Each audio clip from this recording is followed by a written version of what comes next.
Aka uka opa singillar bir joydan kvartira izlab yuruvdinglarmi? Aynan mana shu yoqda ikkita xonadonimizda sotuvga qo'yildi. Ikkalasi ham Euro remont, Novostroykada joylashgan.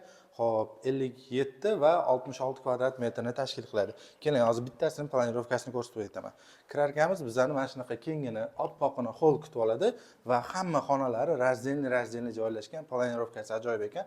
Xo'p, bu yog'imizda mehmonxona sifatida foydalanishga qoldirilgan va shu xona orqali o'zi навесной balkoni bor va domda hovli tomoniga qaragan ekan. Oshxonasi ham anchagina keng, o'zingizlar ko'rib qo'yasizlar. Juda ham kattagina, mebellari ham tayyor turibdi. Va mana bu joyda общий sanuzelimiz joylashgan. Juda ham keng joylashgan va bu kattalar yotoqxonasi. Buni ham o'zingizlar ko'rib qo'yasizlar. Juda ham chiroyli remontda bitgan. Barcha mebel texnikalari tayyor holatda ekan. Manzilimizga keladigan bo'lsak, Chilonzor 14-kvartal Afrus chorrahada joylashgan, kadastrlari tayyor chiqqan xonadonimizni.